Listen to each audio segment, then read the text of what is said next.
So let me just get the angle here so you can actually see what my feet are doing. So you can stand with the feet a little bit apart and then point the right toes forward out in front of you. And then make a big circle with the right ankle. So circle the ankle wide. Big circles. And it's better in this case to go a little bit slower so that you can really feel like the full rotation of the ankle. See how far you can move in each of the 360-degree rotation that's available to you, and switch, go the other way. Try to be careful that you're not sort of moving the hip around, right? But that the rotation is really coming from the foot and the ankle. And then flex the right foot strongly, so meaning pull the toes back towards the face, and then point and flex and point and flex and point, and then replace your right foot onto the floor. Point the left foot forward, stand up tall on the right leg, and then big circles with the ankle. Rotation, and then go the other way, big wide circles. Sometimes it does help to go slower just to feel more what's happening in there. Good. And then point flex, start with flexing, and then point, and flex, and point, and flex, and point, and then release. Feet can be, again, a little bit separate. I want you to lift all the way up onto the balls of the feet. Lift the heels as high as you possibly can, and then rock all the way back onto the heels. See if you can even let the toes lift up. It's a little bit challenging to balance, but that's okay. That's kind of part of it. And then go all the way forward onto the tip toes, and all the way back onto the heels. Whee! And then come back to the center, roll to the outer edges of the foot. Really press the pinky toe edge of the foot into the floor. And then roll to the inner edge of the foot. Maybe the knees come together. You could even separate the feet a little bit more if you need to. And then roll all the way to the outer edge. Roll all the way to the inner edge. Roll to the outside. And roll to the inside. So come back now to the center. And then lift up all 10 toes away from the floor and spread the toes out as wide as you possibly can. So reach the big toes towards each other and the pinky toes away from one another. Spread the feet out so wide that you can almost even feel this webbing between the feet, between the toes stretching. And then relax. Do that again, lift up all 10 toes. Spread the toes super duper wide as you've ever spread your toes in your entire toes spreading life. And then release. And just take a moment to feel the feet, to feel the sort of aliveness of the feet, right? Maybe it's the first time you've really stopped to feel the feet all day, or perhaps all week, or perhaps all 3 weeks, right? And then just pause there, and just so that you have some idea of the sort of landmarks that I'm going to use. I want you to notice the ball of the big toe, so the mound right underneath the big toe, the ball of the little toe, meaning the mound under the little toe, and then the inner part of the center of the heel. So if the heel is kind of an oval, it would be like the 3 o'clock mark. And again, if the heel is kind of an oval, the outer heel, or the sort of 9 o'clock mark there. Those 4 points are going to kind of relate to each other. Sometimes you'll hear yoga teachers call them the 4 corners of the feet, but we're going to use them a little bit differently than we do in other times. So usually we say press down through the 4 corners of the feet evenly as you can. But for today's practice, I want to explore it a little bit more dynamically. So instead of just trying to even out the weight between the 2 feet, between the 4 corners of the feet, excuse me, imagine you're evening out the weight between the upper outer corner and the inner lower corner, so diagonally across the foot. And then imagine you're trying to balance the big toe side with the outer heel. Did that make any sense whatsoever? I hope so. Okay, good. So with the feet a little bit apart, just see if you could relate the big toe mound with the outer heel and the little toe mound with the inner heel. So you're almost creating this diagonal or this crisscrossing position across the foot. Can you even lift the toes slightly and pull the big toe mound back towards the outer heel? Is it happening? Yes? Do you feel your arches lift when you make that sort of diagonal pull? Even look at your feet. Lift your toes up. Pull the big toe mound towards the outer heel and feel how the foot gets kind of more structured and those arches really, really lift. Now, can you keep that sensation in the foot, but just place the toes back down on the floor without scrunching the toes or creating more tension? Yes, it's a little bit of feet magic today. Okay, so relax that for a moment. In fact, you can even just shake out the feet a little bit. Good. And then let's do this. Stand with your feet all the way together. See if you could recreate some of that feeling of pulling the big toe mound back towards the outer heels on each foot in order to create that sort of lift and structure in the inner arch. And then relax the toes down and place your hands on your upper legs. Feel the muscles of the upper legs and squeeze the upper leg muscles so that the muscles under your hands become nice and firm. And then relax. Another way to sort of trick the body into feeling that strength is to imagine you're squeezing the legs together. So see if you could squeeze the legs together and bring about like a firmness or an activation in the upper legs there. And then relax. And then bring one hand to the lower part of the abdomen, like just below the belly button.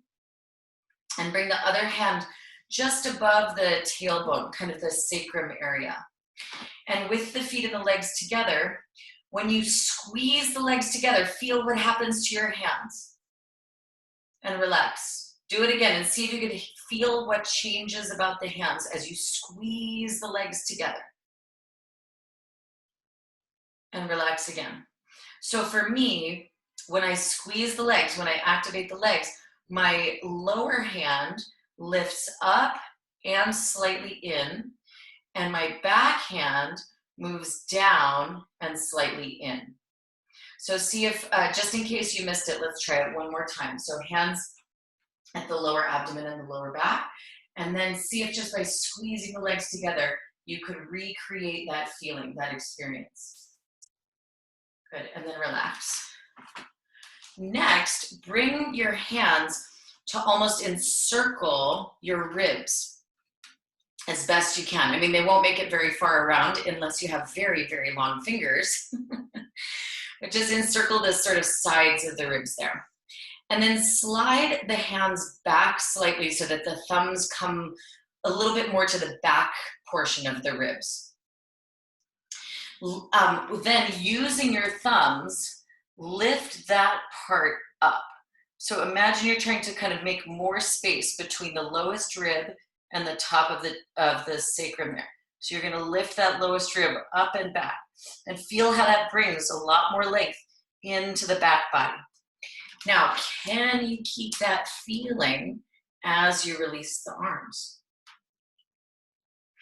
Here's another way to work with the rib cage. So this part with the chest is often a little bit hard to feel, mainly because this part of the body is almost our blind spot. right? We can't usually see it without a mirror. We can't usually touch it without like a back scratcher or something to get back there. So we often have trouble sort of accessing the sensations in that area because it's, you know, just naturally this sort of blind spot in our bodies. So for another way to find that position, bring the arms up overhead, interlace the hands together, turn the palms of the hands upward towards the ceiling, and stretch the arms up. And then reach the arms and your head forward like 30 degrees or so, and see if you can almost round the upper back and lift the back of the rib cage up away from the top of the hips there. And then again, keep that feeling as much as possible as you start to reach up again. So try not to let the low ribs drop back down to where they came from, but keep them really lifting up. Good, and then release the arms. Woo. All right. How's our focus? Staying with me, I hope. Okay, reach the arms out to shoulder height. It's a little challenging because I don't get the sort of usual set of feedback from you all. So it's, you know, it is what it is. Reach the arms out to shoulder height. Turn the palms of the hands up to face the ceiling. And then rotate the hands all the way down to the floor, and then keep going until the shoulders kind of snug upwards towards the ears. So almost like you're shrugging the shoulders up. And then rotate the arms so that the palms of the hands face up, and feel how the shoulders pull down away from the ears. Let's try that again. Rotate the hands inwards, palms face the floor, but then keep going until the shoulder blades hike way up high towards the ears. And then rotate the hands the other way, palms face up, and then even try to keep going until the shoulder blades move down the back and away from the ears. So keep the shoulder blades moving down. Just see if from the elbow down you could rotate the hand, but without changing the position of the upper arm. And then, so the upper arm is rotating outwards and the lower arm is rotating inwards, and then bring the arms down alongside the body with that same sort of dual rotation, that rotation sort of in equal and opposite directions. Now, let's work with the head. So chin on your chest to start, and then move your right ear to your right shoulder. Chin on your chest, left ear to left shoulder, chin to chest, right ear to right shoulder, chin to chest, left ear to left shoulder, chin to your chest, lift the head up to the center, turn your head to the right, and center, turn your head to the left, and center, do that again, right side, and left side. Come back to the center, and then place your fingers into your ears, but not so hard that you can't hear me anymore, right? You want to be able to hear, but you're just gently placing the fingers into the ears. And the fingers are going to behave almost like an axis for rotation for the head. So lift your chin up, but without dropping your head back.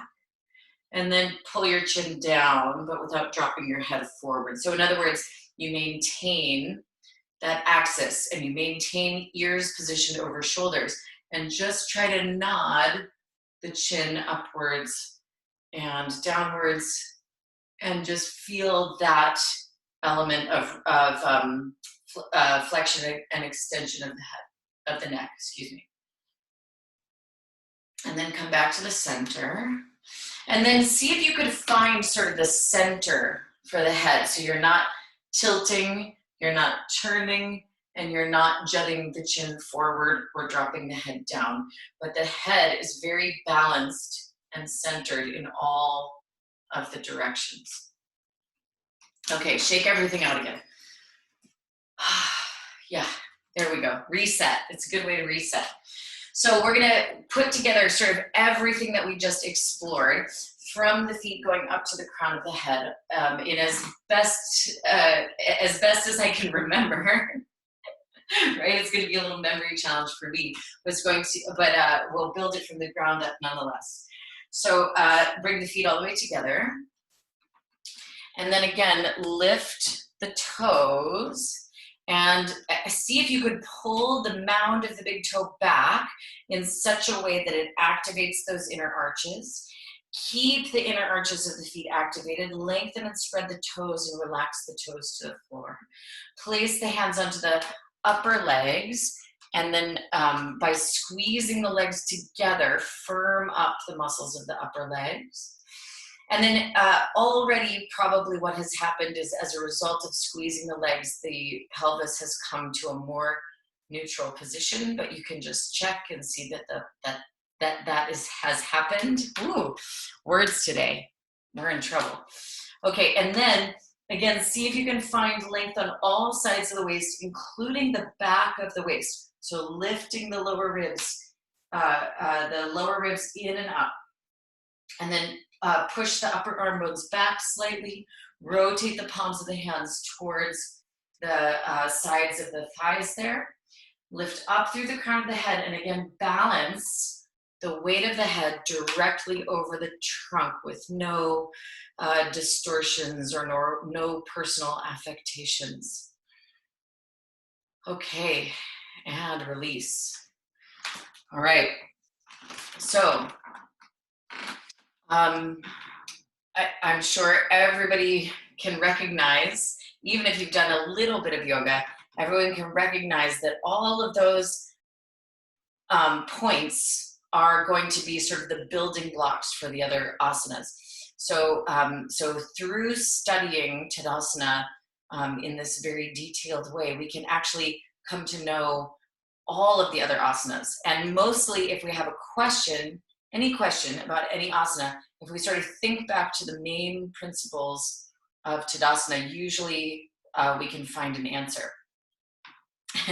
The answer is inside of us all along, as Dorothy taught us, right? The wise Dorothy. Okay, so everyone go ahead and find your mat again. If you, I had to come forward. Start with the feet a little bit apart, hands on your waist, and then I want you to run your hands around the front of the waist and drop the hands down a little bit so that you find the creases of the hips. In other words, the part that folds when you bend your knees into your chest. So that hip crease, that's going to be the major marker here as we move into the next shape.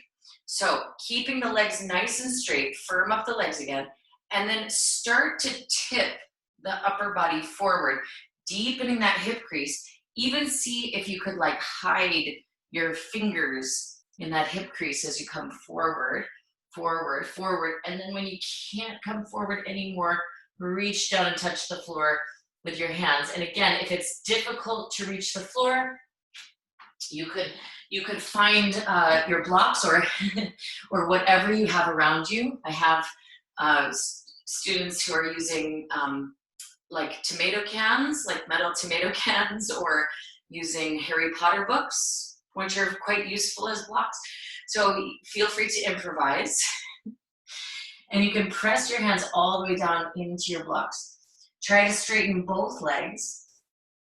And again, with the feet on the floor, try to even out the weight, not only from front to back, but also from the inner edge to the outer edge, and also from right to left. So you want to see that the feet are completely even in all those directions. And then again, lift the toes slightly. Draw the big toe mound back towards the outer heel to activate the inner arches, and then relax the toes down. Try to firm up the upper legs. Bring that activation into the thigh muscles. And then push your hands down into the floor for a moment. Lift your head, lift your chest, and imagine that you're trying to kind of move your upper arm bones forward away from your leg bones. So it's almost like it's almost like you're trying to lengthen the space between the crease of the armpit and the crease of the waist. Or another way to say that is as if you were trying to take any of the crinkles and crumples out of the side of your shirt there. So like almost like stretch out the shirt. And then if the arms and legs are straight in this position, you can either move to a lower position on the blocks or move the blocks away entirely. And again, keep lengthening the sides of the waist and pulling the upper arm bones forward away from the legs. Then from there, if you want to move a little bit more forward, you could bend the elbows to the right and left side and bring the head in the direction of the floor.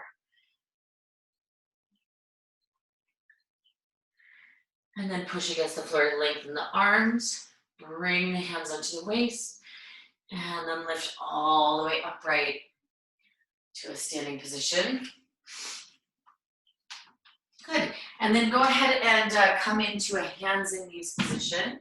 Again, just like how we started the class a moment ago.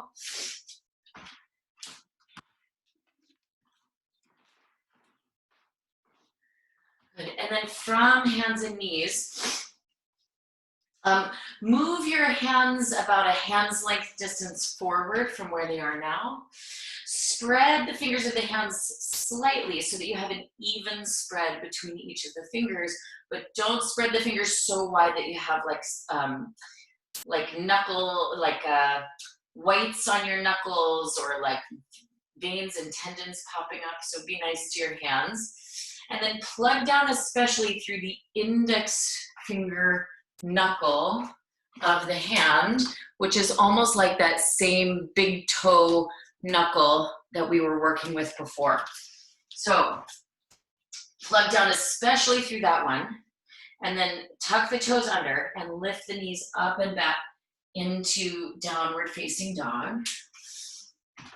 And then press the right hand down harder than the left hand and just feel the difference between the two hands. And without bending your knees, press the left foot down harder than the right foot, but don't bend your knees. Keep both legs straight. Then press the left hand down harder than the right hand. And press the right foot down harder than the left foot. So you're kind of feeling, again, this diagonal effect, this crisscrossing across the body. So let's do that one more time. Press the right hand and the left foot. Feel that diagonal effect. And then press the left hand and the right foot. Again, feeling that line of energy, that diagonal line of energy across the body. Then press both hands down equally hard and press both feet down equally. And then go ahead and bring the knees down to the floor and rest for a moment. Okay. Okay, good. So again, from your hands and knees, tuck your toes under, press back to downward facing dog. And then try this, lift your butt up as high as you can into the air. Even lift your heels up. Come high up onto the tippy tip toes. In fact, maybe you can even come up onto the skin of the tips of the big toes and feel how much energy is in the legs now. So the legs are supercharged and super energetic and every muscle is working, even some you forgot you had. And then press the heels down, down, down, down, down into the floor. Down so much, maybe they even touch the floor. But don't worry if they don't. And then lift the heels high, high, high, high, high. Lift even up onto the tips of the big toes. And press the heels down, down, down, down, down, down. Even touch the floor if you can. Then you're gonna lift the heels about halfway up. So neither all the way up nor all the way down, but just about halfway. Bend the knees a little tiny bit. And then I want you to imagine that you're trying to lift the sitting bones up and the heels down with equal energy, equal strength, in equal proportion to one another. So it's like you're trying to just stretch the legs by pulling on both points in opposite directions. Does that make any sense? I hope so. Good. Rest your knees down onto the floor for a moment. Ooh. Yeah. I hope that one makes sense. I think sometimes we get too much focused on getting the heels down, sometimes at the expense of the hips lifting upwards. So important to have that dynamic energy. In fact, almost all of the asanas involve two directions of energy at once. It's never just one thing. So heels down, it's not wrong, but it's just incomplete because it doesn't take into account the lifting action of the hips. Make sense? Question? Ooh. Okay. So the last part, it was the sit bones and what were we pulling? The heels, yeah. The heels. Okay. And the sit bones. Yes. So, okay. Equal in opposite directions. Yeah, perfect. Whoop. Did we get it? Okay, I think so. Okay, I think we're set. Let's try that again. And in fact, I'll try to just say it in a slightly different way, and maybe it will bring even more clarity to the situation. So from your hands and knees, again, press back to downward facing dog. And now just have a look at the shape of your feet and push your heels all the way down to the floor. Push your heels all the way down, all the way down. And you might even feel how the feet kind of collapse inwards towards the insteps. Can you even see that happening?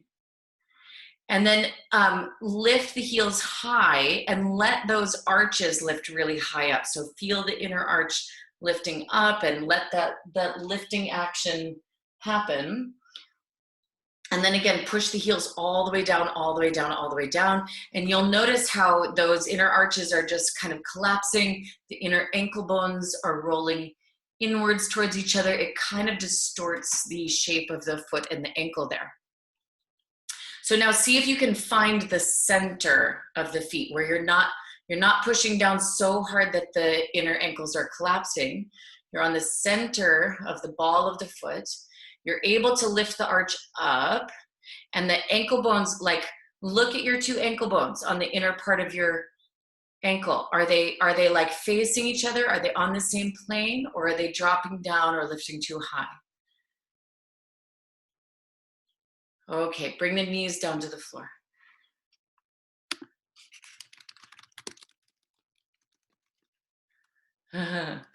Okay, come on up to stand.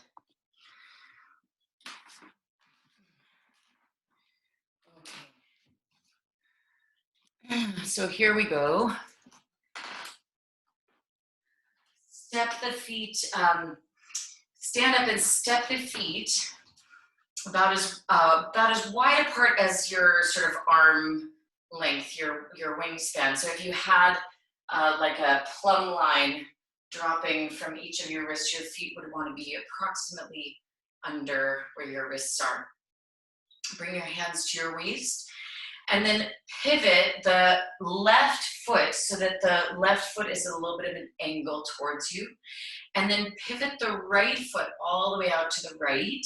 So the toes are facing the right side. The foot is parallel to the side edges of the mat.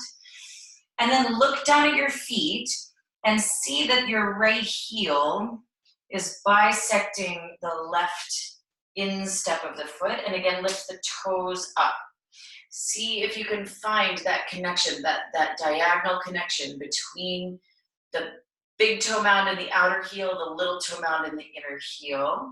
And then place your hands on your thighs and draw the center of the thighs in and up. So you're activating the legs and even pulling the kneecaps upwards. Then relax the toes down, reach the arms out to shoulder height, swing the hips a little over to the left, deepening the right hip crease, and then reach long to the right side. Place the right hand right in the middle of the right shin here. So right between, midway between the ankle and the knee, and reach the left arm straight up. Now for now, look straight ahead of you. So your nose is just in the center of your sternum there. Shrug both shoulders down away from the ears. And then notice how you can like lean your weight into your right hand. And I actually don't want you to do that. So you're gonna push the right hand against the leg in such a way that it brings about more of a sense of lifting rather than a sense of sort of dumping the weight down into the hand and into the leg. And then lift all the way upright to a standing position. Bring the hands onto the waist and switch the feet. So angle the right foot a little bit in, turn the left foot out. Look down at the feet for a moment and see that the left heel is roughly bisecting the right instep. With your hands on your waist, first go ahead and just level out the hip points. By the way, that doesn't necessarily mean forcing both hip points to face the same wall. It just means bringing the hip points the same distance from the floor. So you might have to sort of lift the left hip point up so that they're level this way, not necessarily this way. I hope that makes sense. And then lift up all 10 toes. Again, imagine you're trying to pull the big toe mound back towards the outer heel on both feet. And then let your toes relax down. Place your hands on your upper legs and squeeze the upper thighs. Pull up through the thighs. Then reach the arms out to shoulder height. Swing your hips a little over to the right, deepening that left hip crease. Reach all the way out with the left hand and place the left hand on the center of the left leg. Right arm reaches straight up. Keep continually pulling up through the muscles of the thighs. Pull the shoulders down away from the ears. Gaze straight ahead for now so that the head is sort of centered over the trunk, even though we're sideways. And then find again how there's a way in which you can kind of dump down into the left hand and kind of lean into it. And then do the opposite. Push against the left shin in order to bring about more of a sense of moving upwards, more of a levitation or a lightness. And then lift all the way upright to a standing position. Hands on your waist. Parallel your feet and hop or step your feet together. Yeah, you can shake. In fact, I'm going to encourage people to shake as often as you can because, especially in these times, and again, if you continue practicing with me, you're going to hear me talk about this a lot over the next course of things, is the idea of like up regulating the system or down regulating the system, right? And so right now, a lot of us are like way more sedentary than we're used to being. So our bodies kind of, are like a little bit slower and more lethargic. And that has an effect on our mood and on our mind. We start to kind of let the body control the programming. But if we can do kind of like more, up-regulating movements, more active movements, more fast movements, that can actually help to uplift the body and the mind and the mood, importantly. So so that's my short version, but I'll be teaching a little bit more about that as we go on. So again, hands on your waist, step the feet wide apart. Again, turn the left foot inwards at a little bit of an angle. Right foot turns outwards. Again, find not only the same positioning of the feet, heel bisecting inner arch, but also the weight even between the inner outer edge of the foot, but also the right and left foot. Activate the upper legs, reach the arms out to shoulder height, moving into Trikonasana or triangle. Swing the hips over to the left, reach to the left side, reach to the right side, and even reach up a little bit, like almost like there's something a little out of reach on a shelf just beyond your hand. And then place the right hand on the right shin. Left arm reaches straight up. This time, let's try this. Place the left hand onto the left waist. Shrug your left shoulder up and back, and take the point of your elbow and draw the left elbow back behind you, like you want to point it towards the wall behind you, and feel the shoulder blades like squeezing together. And then keep that feeling of the chest opening and the shoulder blades moving a little bit towards each other, and reach the left arm up again. Triangle or Trikonasana. Good. And then lift all the way upright to a standing position. And then release your arms, hands on your waist, switch the feet one more time. Turn the right foot in a little bit, left foot out. Find the weight even between the 2 feet and also even from inner edge to outer edge and front to back. Pull up through the muscles of the thighs, hands on your waist. Reach the arms out to shoulder height. Swing the hips a little over to the right, reach to the left. Left hand touches the left leg, right arm reaches up. Draw the shoulders down away from the ears. See if you could push the left hip even more underneath you, deepening that hip crease. And then again with the right hand, reach down and grab the right hip. And then rolling the right shoulder up and back, pull the tip of the right elbow back behind you, almost like you want the point of the elbow to point straight back behind, and then reach up again. Good, lift all the way upright, and hands on your waist, parallel the feet, step or hop the feet together. So hopping, again, is another way that we can sort of upregulate the system. So especially if you're feeling a bit slow, lethargic, depressed, bummed out, you can do some really energizing movements to kind of pick the system up a little bit. Okay. So, yeah, what was it? Feet together. Where was I? Step the feet apart again. Step the feet apart again. This time you're gonna go a little bit wider with the feet. So see if you can widen the stance a bit. Turn again the left foot inwards a little bit, right foot outwards. Hands on your hips. And again, you're gonna level the hip points. So try to level the hands with one another, meaning they're the same distance from the floor, but not necessarily forcing both hips to face straight ahead. I can talk more about that in a second. But at least have the hands on the same plane in relationship to the floor, if that makes sense. I can pause for questions in a moment. And then start to bend the right knee, and have the right knee bending in such a way that the kneecap points straight ahead over the toes. You want the right shin to be sort of vertical to the floor, and it's extremely hard to tell on your own body if that's happening or not.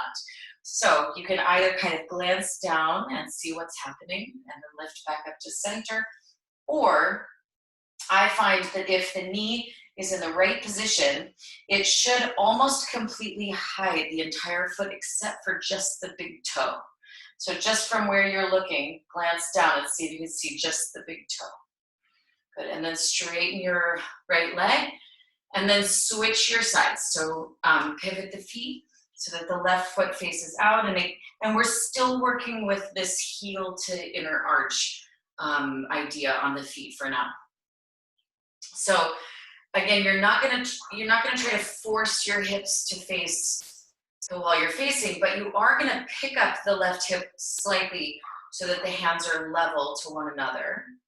And then start to bend the left knee so that the left knee ends up over the left ankle. And again, you want the hands level to one another. So see that the hips haven't changed, or like one hand isn't lifting up or dropping down, but same level. And then again, you can just look down and see that you can maybe see the left big toe just to the inside of the left foot. Straighten the left leg, parallel the feet, hop or step the feet together. Pausing for just a moment to see if there's a question about that.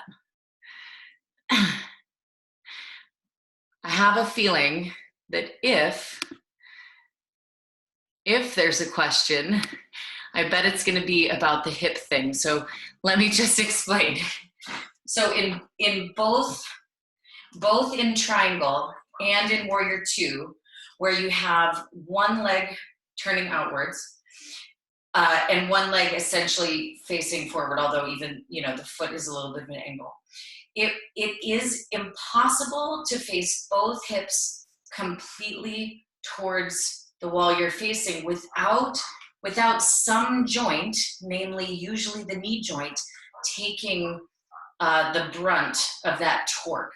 So when we try to force and torque the hips to face that direction, we're putting too much force in the knee. However, so the back hip will be slightly forward. However, we can work on leveling the pelvis this way, and then that's still completely safe for the knee to move back and forth because I'm not trying to force this hip back. I hope that made sense. Okay, so step your feet wide apart. Hands start on your waist. Turn the right foot out, left foot in a little bit. Good. Again, level the hips to one another, this direction, and then reach the arms out to shoulder height. Try to lengthen out through both arms, reaching along in both directions. Keep reaching out in both directions as you bend into the right knee for warrior two. And then, in fact, let's do this. Straighten the right leg a little bit, reach the arms up overhead, clasp the hands together. Reach the knuckles up to the ceiling so that the arms straighten and reach up so much that it almost feels like you're also lifting up through the sides of the waist here. Yeah, so lift up and then keep that feeling of sort of lifting from the waist up even as you bend the right knee. Do that one more time. Extend the leg, reach up through the knuckles. Keep as much of the sense of lift as you possibly can. Bend the right knee, and then keep the feeling in the upper body. Just open the arms out. And then straighten the right leg, hands on your waist, switch your feet. So first, again, level the pelvis the way that we previously discussed, but again, not forcing the left hip, the right hip back or something like that. And then reach the arms out to shoulder height, bend the right knee, warrior two, and then let's do the same thing we did on the other side. Reach the arms out, clasp the hands together, straighten the left leg, and reach the knuckles up towards the ceiling so much. And then keep that sense of lift even as you bend the left knee. Good. Again, straighten the left leg, reach up, reach up, reach up. Bend the left knee, hover it over the left ankle, and then open the arms out to shoulder height, reaching long in both directions here. Warrior two, or Virabhadrasana two. Go ahead and straighten the left leg, hands on your waist, parallel your feet, hop or step your feet together. Okie dokie. So if you have a front part of the mat, be facing the front, and have the feet, step the feet just a little bit apart for now.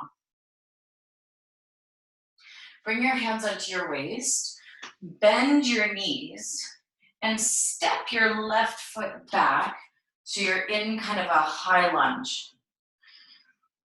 And then bend the left knee just a little bit. Where your hands are holding, try to sort of pick up the front hip points. So it's almost like you're trying to pull those up away from the top of your right leg. And keep those happening as you straighten the back leg. Ooh, it's like an even better back leg stretch that way. So again, bend the back knee so that you're not spilling your hips or your belly forward over your right leg, but you're actually sort of lifting up at the front of the abdomen, in front of the hip points. Keep the pelvis as steady as you can. Try not to let the pelvis change tilts as you straighten the left leg as best you can, even though it's very, very difficult in this position. And then step forward, feet a little bit apart, hands on your waist again. Step the right foot back, And you could already notice that without having changed the hips yet, for most of us, we will naturally sort of spill the hips forward a little bit. It makes it easier on the back leg, so we do it because it's less difficult. Bend the right knee. Where your hands are touching, the front part of the crest of the pelvis there, pick that part up so you're lifting in and up at the front of the waist, and then keep that happening. Try to straighten the right leg. Even if it doesn't straighten, just try to work with the resistance there. Do that one again. Bend the right knee. Front part of the pelvis lifts upwards as best you can. And then start to straighten the back leg. And then step forward, feet a little bit apart. Bend the knees again. Step the left foot back. So you're again in your high lunge. This time you're going to rotate the left heel down to the floor. So the left foot is at a little bit of an angle, at a forward angle towards the front edge of the mat. Now straighten the right leg, the front leg, where your hands are touching. Pick up those two hip points and see if you can press to the outer edge of the back foot strongly. So you're really grounding down through the center of the heel and through the outer border of the left foot as best you can. Keep that solid connection through the back foot and just bend the right knee, keeping that solid connection to the back foot, and see that the front hip points are still lifting up well. And then straighten the right leg again. Again, press down through the back heel. You're going to keep that happening. You're going to pull up through the hip points. Last thing, bring your hands to encircle your rib cage and see if you can lift the back ribs up a little bit more. And then see if you can keep all three of those things happening. The back foot, the front hip points, the back of the ribs, and then bend the right knee. Press even more through the left heel. Don't let that left heel get lighter. And then step forward, feet a little bit apart, hands on your waist. Warrior One is secretly the hardest asana in all of yoga, in my opinion. There just has so much going on and so much to think about and work on. Okay, that was your little intermission. Let's do the other side. So bend the knees a little bit. Step right foot back. Turn the right heel down so the back foot is at a little angle. Straighten the left leg. Push down through the outer edge of the right foot. Heavy that right heel down into the floor as much as you can. Pick up the front points of the pelvis and then bring your hands around your ribs and see if you can lift up the back ribs a little bit. Keep those three things. Heel pressing down, front hip points lifting up, back of ribs lifting up, and then bend the left knee. Good, one more time, straighten. See if you could keep the heel as heavy as it is now, which means that as you bend the left knee, you have to press the right heel down even more strongly. And then step forward. Yes. All right, finally, we're going to put it all together, finally. Okay, hands on your waist. Step the left foot back. Rotate the left heel down to the floor. Straighten the right leg. Push the left heel down. Hip points lift up. Back of ribs lift up. Then bend the right knee. Heavy the left foot even more. Hook your thumbs. Reach your arms up alongside your ears. And reach up through the fingertips so much that it helps you lift the sides of the waist up. Keep all that happening. Press the palms of the hands together. Arms are extended, and then look up towards the hands for Warrior One or Virabhadrasana One. And then bring the hands to the waist. Step forward, feet together. Step the right foot back. Right away, we'll do the second side. Turn the right heel down. Straighten the left leg. Turn the hip points to face forward as best you can. Press the right heel down super strongly. Lift the front of the hips. Lift the back of the ribs. Try to keep those three things happening to the best of your ability and bend into the left knee. And then the more you bend into the left knee, the stronger the right leg has to work. Hook your thumbs and reach your arms alongside your ears and use the hook of the thumbs to lengthen upwards. Reach up like you want the fingertips to touch the ceiling. Then press the palms of the hands all the way together. Arms are straight. Lift your gaze. Look towards your hands. And then bring the hands to the waist. Step forward. Feet together. Warrior one, everyone. Good work. Okay. Standing feet together. Lift the left heel up and open the left knee to the left side and rest the heel above the right ankle bone. And then lift the left toes away from the floor. So you're flexing the left foot and testing out the balance there. And then see if you could slide your foot perhaps to touch the fleshy part of the lower leg. Or see if you could slide your foot up to touch the inner thigh. And whichever position you have on the foot, so either above the ankle or the calf flesh or the thigh, that's great. Lift the top of the chest, bring the hands together. Try to plug the upper arm bones back slightly, and again, balance the head in all directions. So neither tilting or turning or jutting forward or back.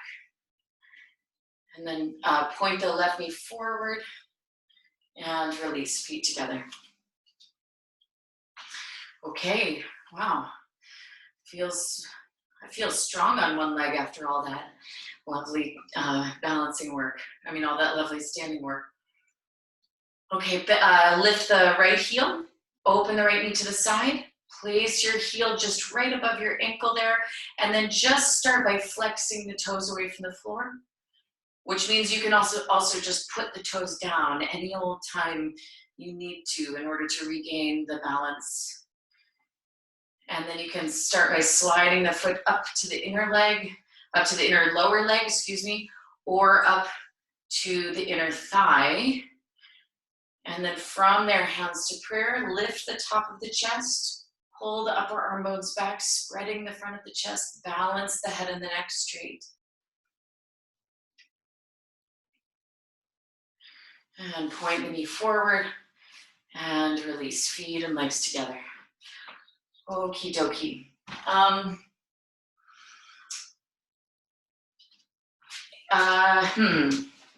not sure what props everyone is working with, so I don't want to, I want to be inclusive and make sure that everyone is able to practice. But so if you don't happen to have a block, then you could like have a folded blanket. Any blanket will do. Doesn't have to be a yoga blanket, but it could be.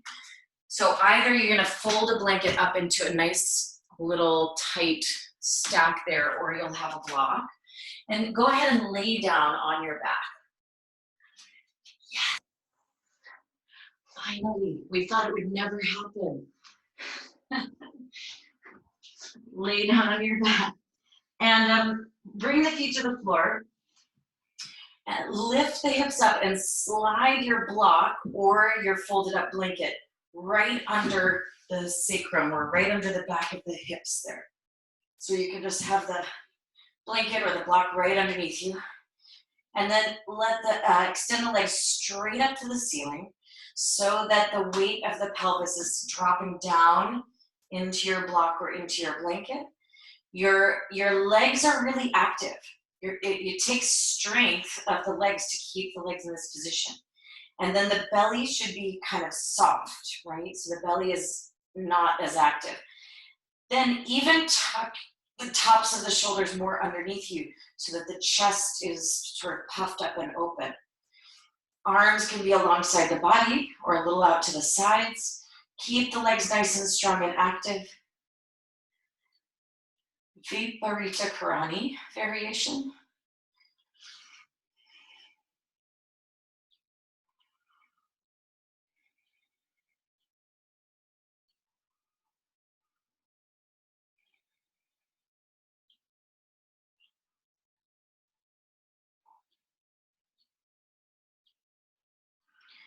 And then go ahead and bend the knees. Place the feet on the floor. Move whatever you have behind you to the side. And then we'll set up for Shavasana. So go ahead and extend the legs out along the floor. Take some space between the feet and let the toes fall up into the sides. Bring the arms alongside the body, palms of the hands facing up to the ceiling.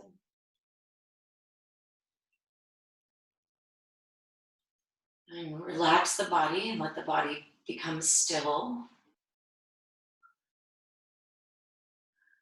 See if you could on purpose relax the jaw, the tongue, the eyes, the cheeks, the ears.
And start to deepen the breath.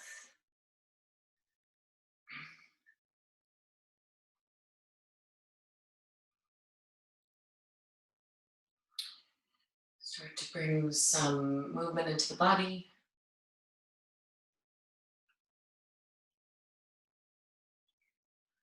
Reach the arms long overhead and reach the feet in the other direction.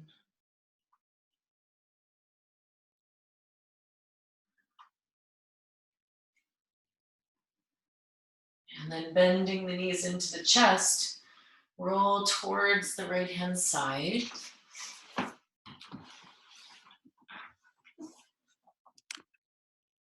And come on up to a seated position.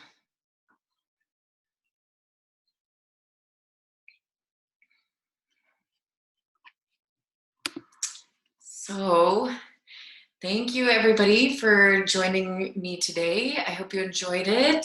I'm planning to keep the basics class going, which is really important to me because it's one of the things that I like teaching the most. I'm very passionate about it, and I see so many teachers offering yoga lessons, but not many folks offering like a beginner or a basic. So I really want to keep this going. So please, if you have friends or family members who like haven't tried some yoga and they want to join in, please invite them. And I hope to see you again. Thanks, everybody. Yay, bye.